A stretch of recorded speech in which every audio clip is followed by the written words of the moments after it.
And now, Kaity Tong, Jack Cafferty, Jerry Gerard with sports, and Bob Harris with the weather. The Emmy Award-winning Channel 11 News at 10. Good evening. There are disturbing new revelations tonight in the already strange and twisted case of Gary Walensky. Shocking new information has turned up in the search of the apartment of the New York City tennis coach. He killed himself this weekend after his plan to kidnap a former student he was stalking failed. As Rosemary Gomez reports now, this was not the first young person to become the object of Walensky's obsession. He had a ski mask on. It was like a black, maybe it was one of those leather masks, I'm not sure. And he had a video camera. I never actually saw his face, and he was wearing tight spandex. Joseph Arena will never forget Gary Walensky, even though he never actually saw his face. 5 years ago, when Joseph was just 11, he was stalked by the former tennis coach, who seemed set on playing a different game. He was hanging off the scaffolding and like hanging off in with one arm, like taking pictures with just a normal camera. And he always had a ski mask on. The pictures are the latest to emerge of the troubled tennis pro who committed suicide this past weekend after trying to kidnap a 17-year-old girl and her mother upstate. Today, police got a warrant to search Walensky's Upper East Side apartment, gathering more evidence of a man obsessed. There were pictures of young girls on the walls and pictures in shoe boxes. A police photographer said Walensky's Manhattan apartment seemed tame compared to his house of terror upstate. But Joseph Arena's mother believes authorities had all the evidence they needed 5 years ago. And when they retrieved the tape, they found that there was not only my son and his friend, but there was a girl on the tape who was completely unaware that he had been following her. According to the Arenas, Walensky's behavior followed a very definite pattern. Every morning, he would wait for Joseph and his friends here at a bus stop at 55th and 1st. Once the children boarded the bus, he would then follow them by car, meeting them once again when they switched buses here at Madison and 57th Street, complete with all his video gear. Although undercover officers finally caught Walensky in the act, the charges were later dropped because Walensky was a first-time offender and agreed to get psychiatric care. They said there was no charge. He didn't assault him. He didn't do anything. So I said, yeah, but then you have to wait until he does something, and then it's too late. I would have trusted my daughter with him, to go with him. I just can't believe it. Parents of the pro's former students are still in shock, but the Arenas say they got a preview of the horror 5 years ago and had no idea of the coming attraction. I'm Rosemary Gomez for the Channel 11 News at 10. And a little later in this broadcast, we'll look into what could create a Gary Walensky and try to determine the causes behind this kind of obsession. Jack? 1 week ago tonight, things were not looking good at all for two police officers wounded in a shootout inside Brooklyn's 70th precinct. Both of them were in bad shape. One had lapsed into a coma after taking a bullet in the head. But both those cops are making an incredible comeback. In fact, one of them is home already tonight. Glenn Thompson's live at Kings County Hospital with more on the story for us. Glenn? That's right, Jack. 1 week ago when I stood here, things did not look good for officers Robert Noblin and Mary Capitasto. Well, tonight, a complete turnaround. So much so, in fact, that for one of the cops today, it was time to go home. Just 1 week after being shot with his own revolver, 25-year-old Robert Noblin is home recovering from his wounds. Noblin was released from Kings County Hospital this afternoon, his parents and chaplain at his side. What are his spirits like? Excellent.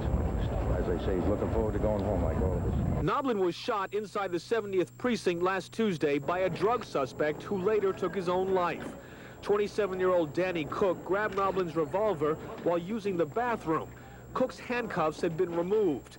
Officer Mary Capitasto, who had arrested Cook, entered the bathroom to help. She was shot in the head. Capitasto was in a coma at Kings County Hospital until Sunday night when her eyes opened and she started talking. Doctors at first didn't expect her to live, now calling her recovery a miracle. She was critically wounded, and when she came in, even after the surgery, we were not sure she was going to survive this. She has rallied now to the point where she is fully awake and alert. She's out of bed in a chair. She's conversational, she's eating, she's talking to her family and her friends. Fellow officers at the 70th precinct saying they've gotten the miracle they've been praying for. The miracle that she's recovering so well, from a gunshot wound to the head. Everybody's rooting for her here? Yeah, everybody's rooting for her. They were truly heroes, truly heroes. Now, Officer Capatasto could be out of intensive care by as early as next week, according to her doctors. In fact, they also say it might even be possible for her to return to active duty. It's just too soon to tell. Incidentally, according to published reports, Mary Capatasto supposedly forgives the man who shot her. So all in all, considering how things could have turned out, not such a bad ending to an otherwise tragic story. We're live at Kings County Hospital. I'm Glenn Thompson. Now back to Jack and Kaity in the studio. All right, Glenn, thanks very much. Funeral services were held today for a little boy in New Jersey who died after falling into a sinkhole over the past weekend. 300 mourners gathered to pay their final respects to 7-year-old Kwame Sharif. The first grader was remembered by his family as a child with an intense love of life whose sense of wonder was endless. Kwame died Saturday when the earth simply collapsed around him while he was playing with his twin brother outside the family's North Brunswick apartment. Officials say they'll excavate the area of that sinkhole and fill it in immediately with compacted sand. 1 week from today, New Yorkers go to the polls to elect their local school boards, and there's a guide out that many are afraid is completely misguiding voters. Our Ed Miller is standing by live right now at St. Patrick's Cathedral with the latest on this controversial pamphlet that was put out by TV evangelist Pat Robertson's people. Ed? Kaity, the Catholic Archdiocese has formally agreed to put out the Christian Coalition voter guide for next week's school board election, and this is why it's become such a hot potato. Since so few people ever bother to vote in school elections, one church or as few as 200 people can make the difference between who gets elected to your local school board and who gets kicked out. At the Times Square Church this evening, parishioners sing gospel and worship their faith with energy and spirited involvement. Religious leaders are hoping to bring that involvement to the historically apathetic New York school board elections by passing out these voter guides.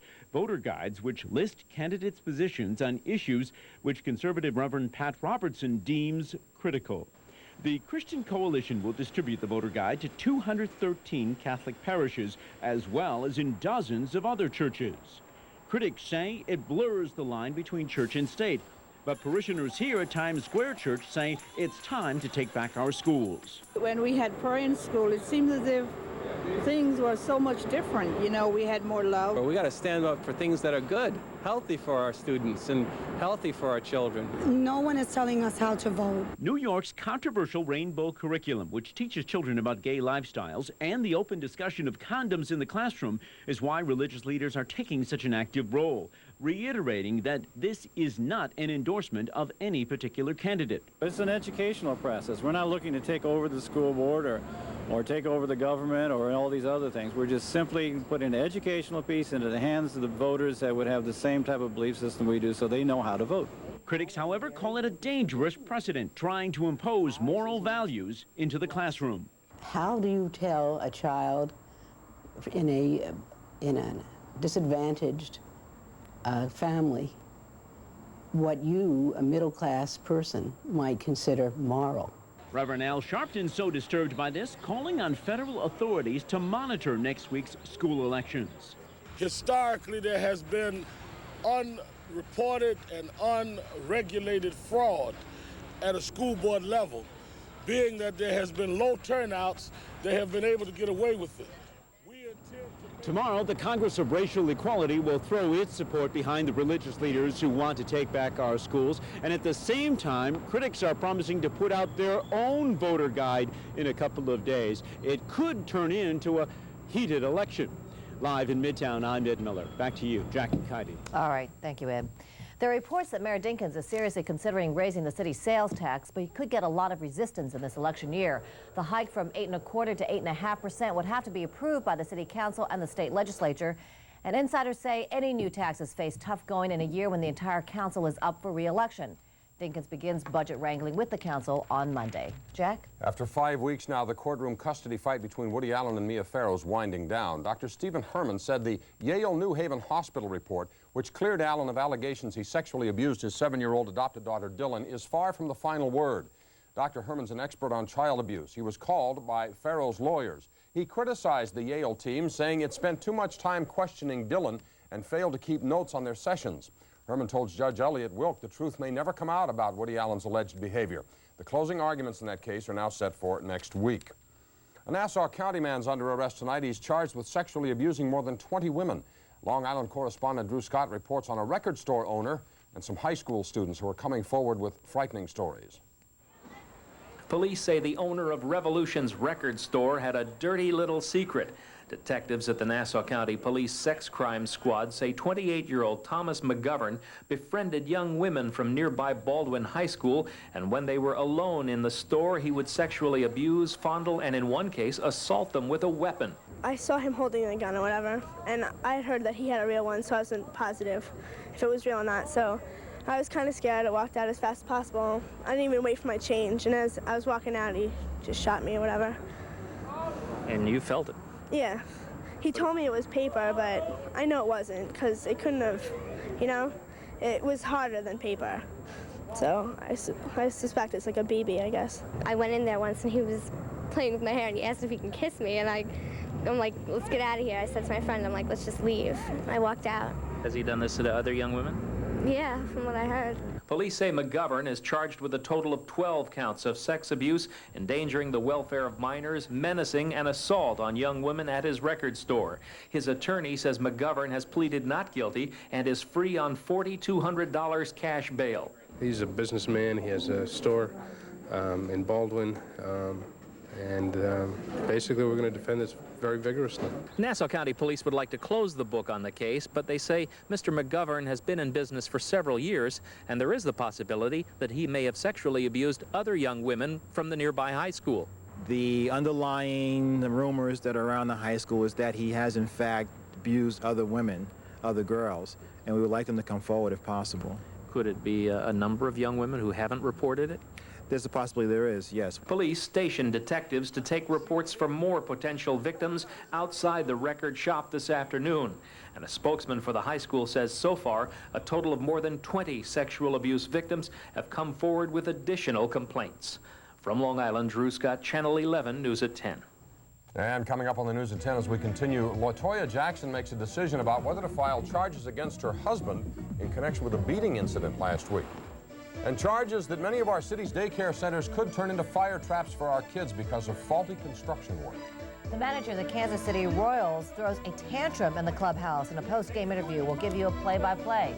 And a look at the life and little-known career of America's newest talk show host, Conan the Comedian. We're calling him the new king of late night. Stay with us.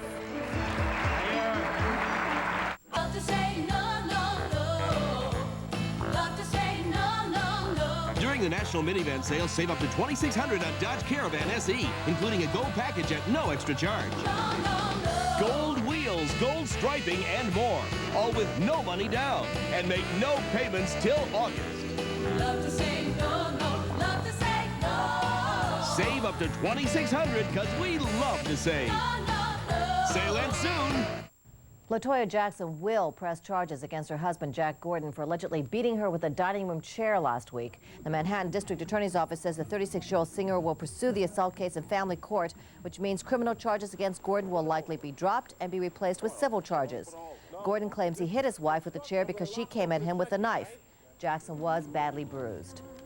Raging fire gutted a furniture warehouse in Elizabeth, New Jersey. The fire got started early this morning in the building on Elizabeth Avenue. Smoke filled the sky. Firefighters battled for hours to bring the inferno under control. No workers were inside when the fire started, but several firefighters were treated for minor injuries. The building was a total loss, and fire marshals are still trying to determine what touched it off. There are serious questions being raised tonight about the safety of New York City children that are in city-funded daycare centers. There are charges that shoddy repair work is posing dangerous fire hazards to city kids. Here's Sheila Steinbach. These children are happy to be heading home from their daycare, but have they just left a facility that might endanger their lives?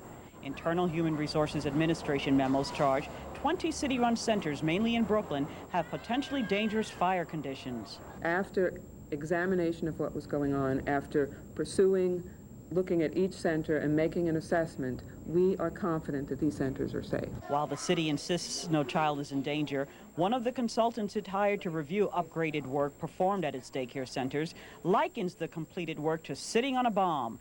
We toured the Waverly Daycare Center in Brooklyn, where the maintenance man showed us completed work he believes makes the center safe.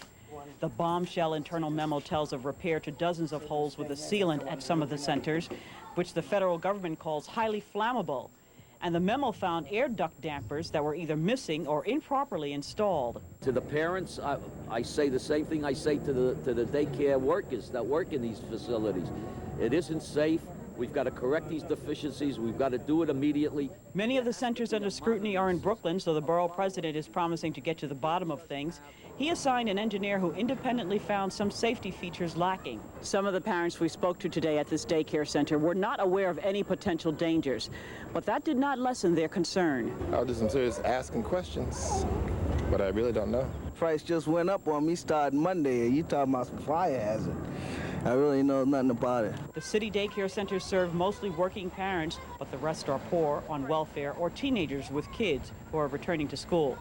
Like most New York parents, if these centers are not safe, the $1 million paid to repair them, these parents have few alternatives for daycare. Sheila Steinbach, Channel 11 News at 10. In the Yugoslav civil war, Serbs go on a massive attack against Muslim forces in northwest Bosnia, just as the UN imposes stiff new sanctions. A heavy artillery barrage was followed by tanks and infantry as Serb forces captured at least 3 Muslim villages. In central Bosnia, snipers opened fire on British soldiers, investigating charges of war crimes against Muslims and Croats. The ceasefire has been broken, with mortar, rocket, and small arms fire flying in all directions. In Washington, President Clinton says he's close to deciding on a U.S. military response, and he's not ruling out airstrikes against Serbian targets. John Holloman has a story from Washington. I have not made a final decision yet, and I am consulting with them and giving them a chance to tell me what they think we should do. Secretary of State Warren Christopher says airstrikes are among the options being considered. I am personally quite prepared to see the United States use force, not only there, but any place around the world.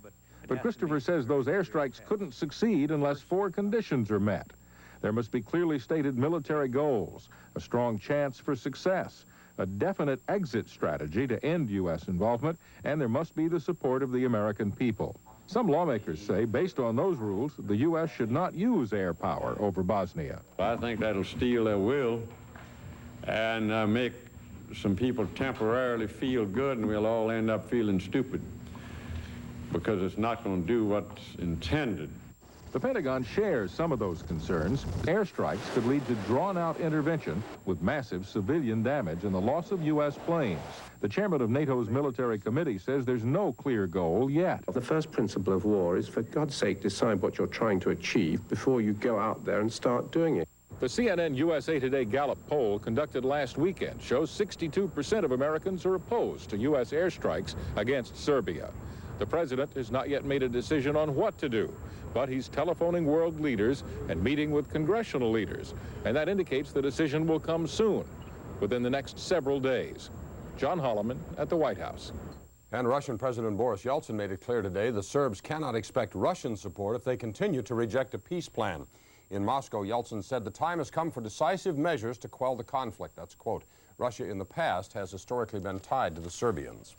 Okay, Jerry's here now with a preview of sports coming up. Whoa, what a game this afternoon at Shea between the Dodgers and the Mets. The Doc against Hershiser, only 5 hits in the whole game, but a lot of fireworks. And we'll look back at Secretariat, 20 years after the astounding Triple Crown. You'll also see the Kansas City baseball manager lose his marbles. This one you don't want to miss. Okay. Can't wait. Thanks, Jerry. When we come back, we'll have a special report on the fatal obsessions of Gary Walensky. We'll talk to some experts about how one man's fantasy world can be his undoing. Plus, strike threats still on for supermarkets all over the New York City area tonight as one company, A&P, settles with its unions. We'll have the latest. And Princess Di makes an impassioned plea today in London for more study into a very important problem, eating disorders. Coming up. Society demands can leave the individual.